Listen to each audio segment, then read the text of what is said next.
अलीगढ़ मुस्लिम university के 100 साल पूरा होने के मौके पर पीएम मोदी के बतौर खास मेहमान शामिल होने से यहां के छात्र काफी खुश नजर आए।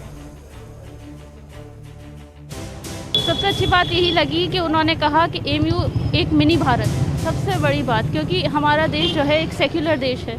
तो यानी कि जो लोग आज तक इमेज ख़राब करते आ रहे थे कि यहाँ पे ऐसा होता है वैसा होता है, लेकिन उन पे आज सब पे ताला लग जाना चाहिए। एक तो अलीगढ़ का इमेज ही पॉजिटिव है, उस पर अगर पीएम इस तरह से किसी कंट्री के, जैसे सपोज हमारे कंट्री के उसे सपोर्ट करते हैं, तो वो एक तरह से हमारे लिए बहुत अच्छी बात है और पूरे वर्ल्ड को ये मैसेज जाता है एक तरह से एमयू के सपोर्ट में। एमयू है या और भी जितनी यूनिवर्सिटीज़ हैं, वहाँ इस तरह की बातें बिल्कुल नहीं होती और हमें यूनाइटेड रहना चाहिए। श्रेष्ठ भारत की बात अगर हम लोग करते हैं, हमारे मोदी जी करते हैं, तो उनके हिसाब से हम सब स्टूडेंट्स को आपस में भी एक दूसरे रिलीजन का ख्याल रखना चाहिए, उनकी फीलिंग्स का, उनके सेंटिमेंट्स का।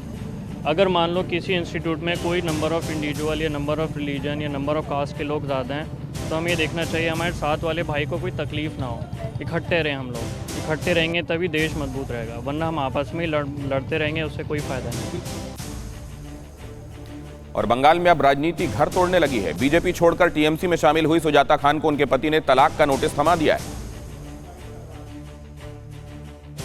बंगाल की सियासत अब सियासी गलियारे से होते हुए सियासतदानों के घरों तक पहुंच गई है, जहां गृह युद्ध छिड़ गया है। बीजेपी छोड़ टीएमसी में शामिल हुई सुजाता खान को उनके पति और बीजेपी सांसद सौमित्र खान ने तलाक का नोटिस थमा दिया है। कल ही प्रेस कॉन्फ्रेंस के दौरान सौमित्र ने टीएमसी पर घर की महालक्ष्मी को चोरी करने का आरोप लगाया था और साफ कर दिया था कि अब वो अपनी पत्नी को स्वीकार नहीं करेंगे। आज अपनी बात पर मुहर लगाते हुए सौमित्र खान ने अपनी पत्नी को तलाक से जुड़ा लीगल नोटिस भेज दिया है। नोटिस में सुजाता पर गाली गलौज करने और सौमित्र के रिश्तेदारों के साथ दुर्व्यवहार करने का भी जिक्र है। नोटिस में यह भी लिखा गया है कि सुजाता और सौमित्र पिछले 6 महीने से अलग रह रहे थे।